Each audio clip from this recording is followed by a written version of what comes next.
All right, my peeps. On vacay, took a few minutes. Kids at the kids club.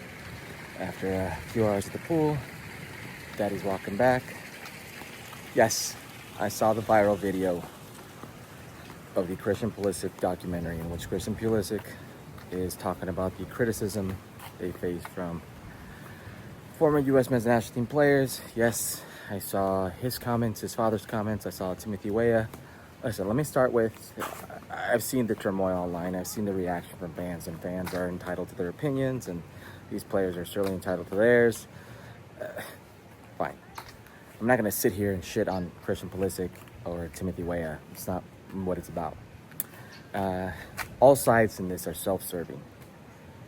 Landon Donovan, Tim Howard, they have a podcast, and the biggest sponsor of that podcast is one of the biggest sponsors of the U.S. men's national team.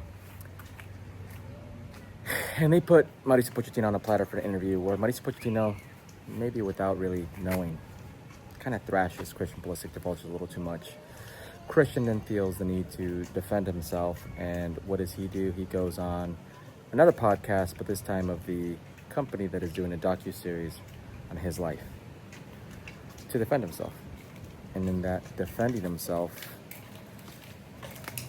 doesn't really come out great. Nobody comes out great. A few things. Christian Pulisic is very much entitled to his opinion of feeling criticized, and it's going to happen, my man. You're the highest profile player in the American game right now on the men's side. If you or Timothy Weah don't want to be criticized, don't say anything, don't do anything, don't be anything. It's that simple, because with the charity, you guys play in Italy. One's playing at Juventus, a team that was a massive club in Italy, historical team that's not doing great. Criticism's going to come with the territory. Everyone plays in Milan. Milan was a 9th place team, I believe, a mid-table team in Serie A, a team that's one of the historic teams in European football, one of the top 3 teams in the history of the game in terms of European championships. It comes with the territory. You're a face like Christian Pulisic, it comes with the territory. I've got no issue with them defending themselves. That's fine.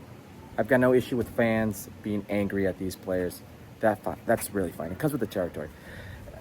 I don't feel singled out in any way, because I don't feel like it was inserted into conversation in any single way. I took a stance, spoke about it. But they didn't win anything either comment by Timothy Weah, and I love Timothy Weah. Keep doing you. Couldn't be any far off. Like, that's fine. You're not one of the top 8 countries in the world, or one of the 8 countries in the world that's won a World Cup. I get that. There are only 8 countries in the world that won a World Cup, but they didn't win anything either. You remove Mexico from the equation, the biggest accolade this team has is a draw versus England in the World Cup. No CONCACAF nation besides the U.S. has ever gotten past a quarterfinal, and that was in the 30s when the U.S. made it to a semifinal. It was a different format with like 8 teams. Other than that, you're not one of the top 8 teams that's won a World Cup. You're not one of these top teams that has a realistic chance of doing that. So that goes out the window. But I tell you what, these other teams before you have done. 2002, they made it to the quarterfinal. 2009, they beat Spain in a Confederations Cup and lost in the final of the Confederations Cup. And that Spanish team that won, they ended a 35-game winning streak for that Spanish team. That team won 2 European championships and sandwiched in a World Cup title. That's what that 2009-2010 team. The 2010 team became the first team in U.S. men's national team history to win a group. The 2014 team, Jurgen's team, made it out of the group of death at the World Cup. Before that, Jurgen's team won in the Azteca. Like, the teams before you have beaten Italy, they've beaten, Holland, they've beaten Germany, some of those teams in Europe. So I get the sentiment of you've not won shit either, and I'm here for it. That's fine. I'm not going to shit on these 2 players because they're unbelievable players, but it doesn't really fly. That's what gets fans upset. It's a thin skin here. Like, if fans want you to show a little emotion, great, you're showing it. But on the field, not off the field. This is self-serving.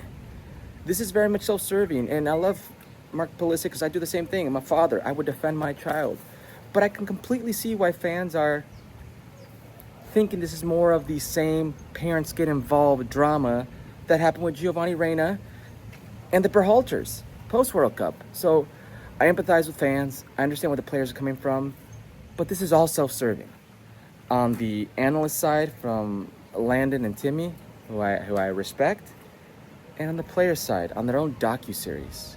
This docuseries, which I have not watched, by the way, nor probably will I watch, because it's not my cup of tea.